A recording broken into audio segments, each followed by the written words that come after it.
Baik, bismillahirrahmanirrahim. Assalamualaikum warahmatullahi wabarakatuh. Alhamdulillah, asyhadu an la ilaha illallah wa asyhadu anna Muhammadar Rasulullah. Allahumma shalli ala sayyidina Muhammad wa ala ali sayyidina Muhammad. Rabbi shrah li sadri wa yassir li amri wa hlul 'uqdatam min lisani yafqahu qawli amma ba'du. Anak-anakku semua, alhamdulillah hari ini bisa bertemu dengan Bapak kembali bersama dengan Pak Mirza. Hari ini kita akan membahas materi tentang menjadi generasi toleran membangun harmoni. Tentu dari judul ini kalian sudah paham. Maka dari itu, agar pemahamannya lebih dalam, mari kita akan bahas bersama-sama. Siap? Baik. Jika sudah siap, ayo kita akan lanjut kepada slide yang kedua. Baik, anak-anakku sekalian, bahwa menjadi generasi toleran membangun harmoni. Jadi materi ini Bapak rancang ya untuk membekali kalian dengan pemahaman mendalam tentang pentingnya akan toleransi, ukhuwah dan harmoni antar umat beragama. Maka melalui pembelajaran ini diharapkan kalian bisa mampu menginternalisasi nilai-nilai tersebut. Atau apa itu Pak menginternalisasi? Artinya adalah bagaimana itu bisa kalian terapkan dalam kehidupan kalian sehari-hari. Nah, sehingga harapannya dengan pembelajaran ini kalian bisa menjadi agen perubahan dan memberikan nilai-nilai positif di masyarakat kalian yang ada di sekitar kalian masing-masing. Ya, baik. Kemudian anak-anak, kita akan lanjut. Di sini ya, tujuan dari pembelajaran ini setelah mempelajari materi ini, maka harapannya kalian bisa satu, memahami makna toleransi. Yang kedua, menjelaskan konsep toleransi, ukhuwah dan harmoni dalam Islam, mengidentifikasi dalil, menyebutkan dalil-dalil Al-Quran dan hadis yang berkaitan dengan toleransi, menerapkan nilai, menerapkan sikap toleransi, ukhuwah dan harmoni dalam interaksi sosial, menganalisis kasus, menganalisis contoh kasus toleransi yang ada di lingkungan sekitar kalian. Oke, Bapak harap agar tujuan dari pembelajaran ini ada 4 hal bisa sampai kepada diri kalian masing-masing. Amin. Kemudian berikutnya anak-anak, agar lebih mudah kalian dalam memahaminya, maka ada 5 hal yang akan kita bahas dan Bapak singkat dalam peta konsep ini. Yang pertama, kita akan belajar apa itu toleransi, yaitu saling menghargai perbedaan. Kemudian ukhuwah, yang mana ukhuwah itu adalah persaudaraan. Kali ini yang kita akan bahas adalah persaudaraan Islamiyah, Wataniyah, Insaniyah. Nah, harapannya akan timbul adanya harmoni, yang mana apa itu? Hidup rukun antar umat beragama.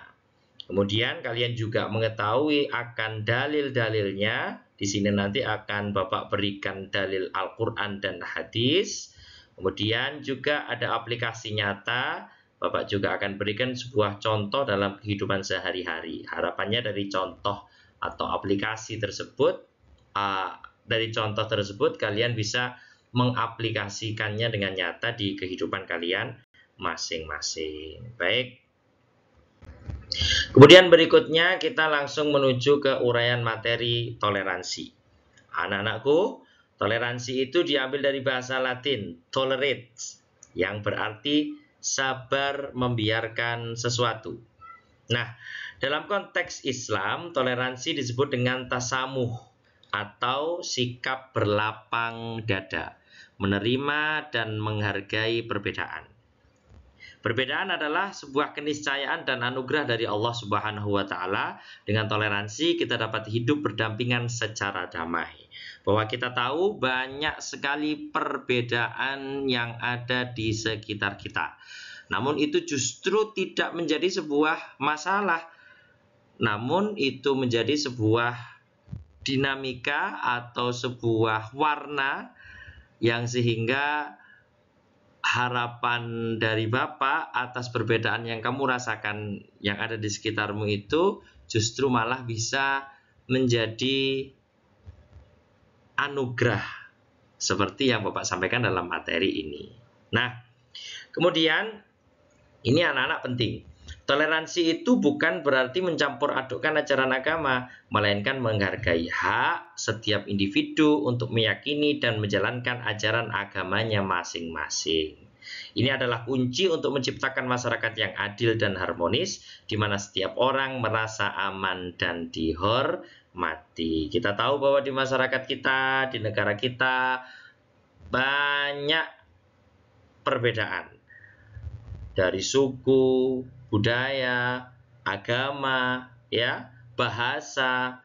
Maka toleransi ini penting untuk apa? Menjaga agar tetap harmonis di lingkungan kehidupan kita. Kira-kira kalian lebih suka mana? Pasti kalau disuruh memilih, lebih suka aman, tenang, nyaman, damai, harmonis. Pasti itu semua yang akan kita inginkan, ya. Baik, berikutnya anak-anak adalah tentang dalil dan hadis toleransi. Di sini Bapak akan memberikan satu ayat yang sangat familiar sekali. Apa itu? Surat Al-Kafirun ayat ke-6. Coba baca bersama-sama. Bismillahirrahmanirrahim. Lakum dinukum waliyadin. Shadaqallahul adzim. Artinya, untukmu agamamu dan untukku agamaku. Oke. Dari ayat ini menegaskan prinsip lakum dinukum waliyadin, yaitu sebuah pengakuan akan adanya perbedaan agama dan keyakinan.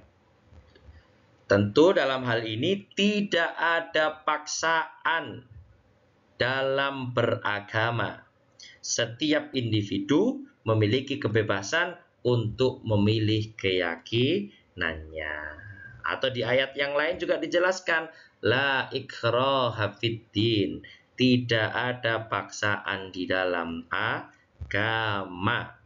Bahwa agama yang saat ini kita yakini Islam, maka kita harus benar-benar menjadi pribadi Islam yang baik. Ketika kamu memiliki teman yang non-muslim, ya, atau non-Islam atau selain yang beragama Islam, maka itu hak dia, itu hak individu dia. Kita di sini sebagai anak muslim, sebagai orang Islam, maka kita ikuti aturan yang berlaku dalam Islam. Paham anak-anak ya? Kemudian tentang hadis. Di sini Bapak sertakan adalah hadis riwayat Ahmad.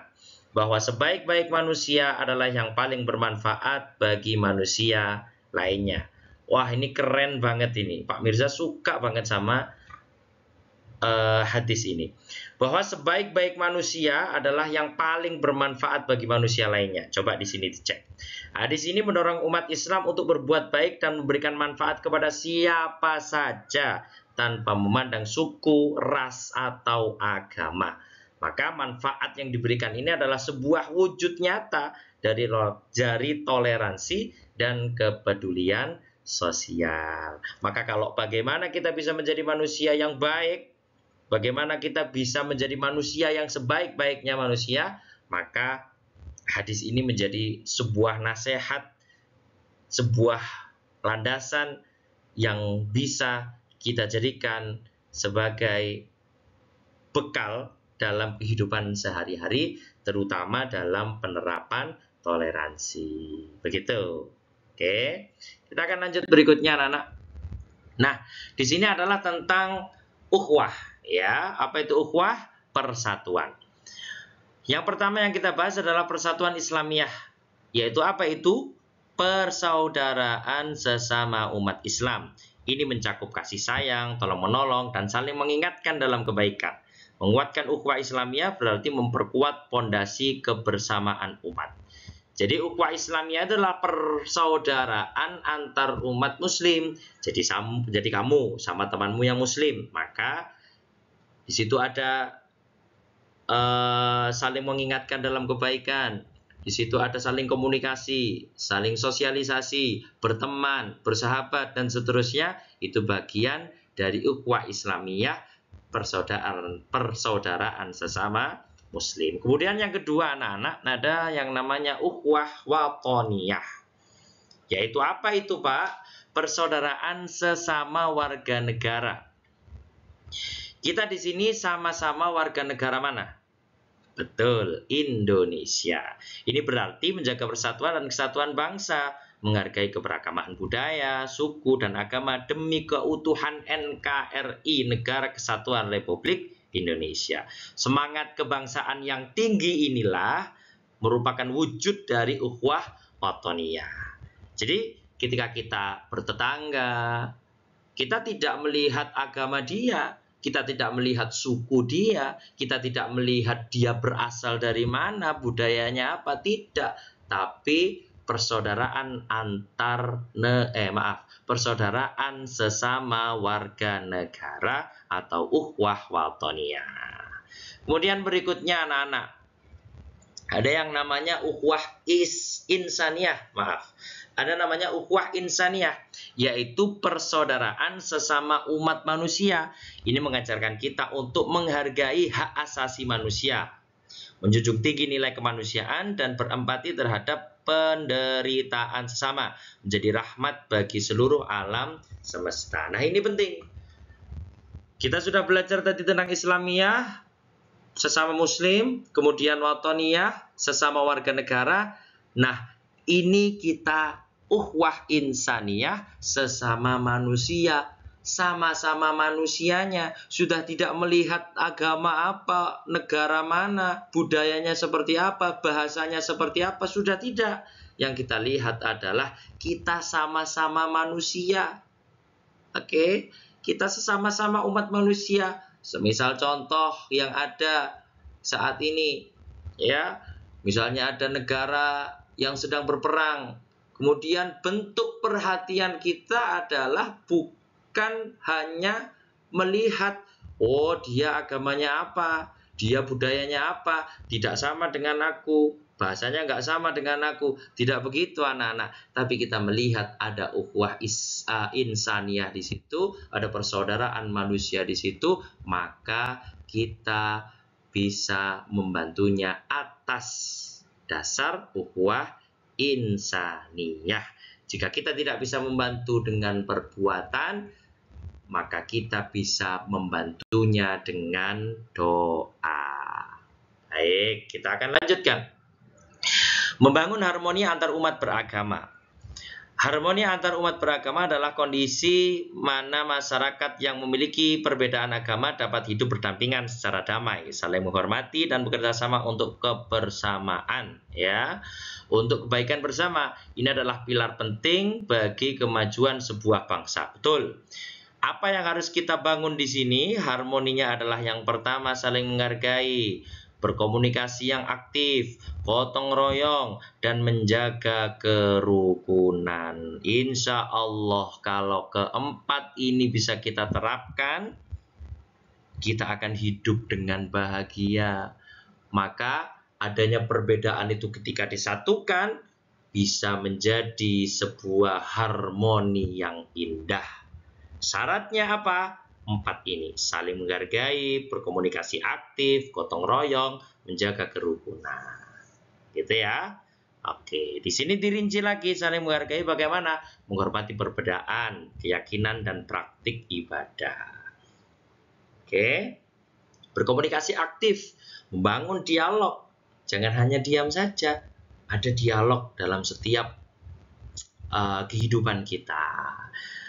Ya, dan saling memahami pendapat, karena setiap orang punya perspektif. Apa itu, Pak, perspektif? Punya sudut pandang. Kemudian gotong royong. Apa itu? Saling menolong, saling membantu dalam sebuah kegiatan sosial tanpa memandang latar belakang agama. Oke, kemudian kita menjaga kerukunan, menghindari ujaran kebencian dan provokasi yang dapat merusak hubungan antar umat beragama. Hati-hati, kita sekarang ada dunia maya, ada dunia nyata. Nah, ketika kita di dunia nyata, kita sudah berhasil, kita sudah baik. Hati-hati, di dunia maya itu juga perlu adanya sikap dalam menjaga kerukunan.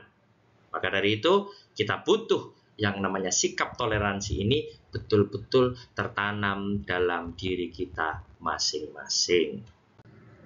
Berikutnya anak-anak di sini Bapak punya sebuah contoh kisah nyata harmoni yang ada di Indonesia. Nah, kali ini yang Bapak angkat adalah tentang Kampung Ketandan ya, yang ada di Yogyakarta. Kalian bisa cek bahwa di sebuah kampung itu anak-anak terdapat ada sebuah tradisi yang unik di mana warga Muslim dan Kristen atau mungkin yang terdata tidak hanya Kristen saja, ada agama Tionghoa juga di sana, yang mana ini saling membantu dalam setiap perayaan hari besar agama. Wow, saat Idul Fitri, warga Kristen membantu menyiapkan hidangan dan menjaga keamanan lingkungan. Sebaliknya, saat Natal, warga Muslim turut serta dalam perayaan dengan menghias kampung dan berbagai kebahagiaan. Mereka hidup berdampingan dalam harmoni yang luar biasa, menunjukkan bahwa perbedaan justru dapat memperkaya kehidupan sosial. Maka kisah ini adalah menjadi bukti nyata bahwa toleransi ukhuwah dapat menciptakan kehidupan yang penuh kedamaian dan keindahan. Masing-masing pihak saling menghormati dan mendukung satu sama lain, memperlihatkan indahnya persaudaraan sejati. Wow, ini kalau semisal bisa diterapkan di semua wilayah, insya Allah negara kita akan menjadi negara baldatun thayyibatun wa rabbun ghafur. Negara yang dicintai oleh Allah, mendapat ampunan dari Allah dan mendapat perlindungan dari Allah. Siapa di sini yang disukai sama Allah? Tentu semua. Siapa di sini yang mau dicintai sama Allah? Tentu semuanya. Baik, Bapak lanjut. Nah, anak-anak di sini adalah rangkuman materi dan latihan soal, kalian bisa kerjakan. Bahwa yang pertama, rangkumannya toleransi tasamu adalah sikap menghargai perbedaan, baik yang dalam keyakinan maupun dalam praktik kehidupan. Yang kedua, ukhuwah terbagi menjadi 3. Ya, kita tahu ada Islamiyah, Watoniyah, dan Insaniyah. Kemudian yang ketiga, harmoni umat beragama antar umat beragama tercipta melalui saling menghargai, komunikasi, dan kerjasama. Silakan latihan soalnya ini bisa dikerjakan. Nomor 1, sikap lapang dada dan menghargai perbedaan disebut? Ya, dalil yang menegaskan tidak ada paksaan dalam beragama adalah? Baik.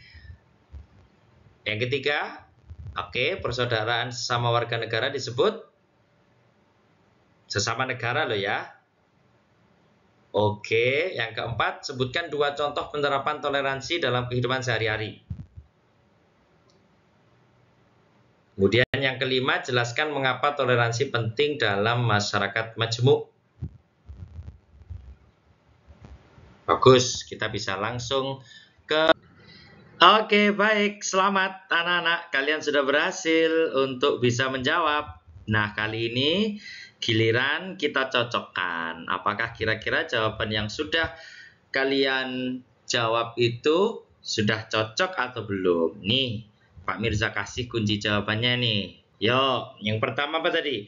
Sikap lapang dada ya. Sikap lapang dada dan menghargai perbedaan. Itu disebut A, betul, tasamuh. Kemudian apa? Dalil yang menegaskan bahwa tidak ada paksaan dalam beragama. Oke, betul. Al-Kafirun ayat ke-6. Kemudian persaudaraan sesama warga tadi? Iya betul, ukhuwah watoniyah. Kemudian nomor 4, sebutkan 2 contoh penerapan ya dalam keseharian tentang toleransi. Itu menghormati teman yang berbeda agama saat beribadah, tidak memaksakan agama kita kepada orang lain. Atau mungkin ada contoh-contoh yang lain? Iya, betul. Bagus, luar biasa. Kemudian yang kelima, anak-anak. Apa tadi? Sebutkan Maaf, jelaskan mengapa toleransi itu penting di dalam masyarakat majemuk. Sangat penting sekali.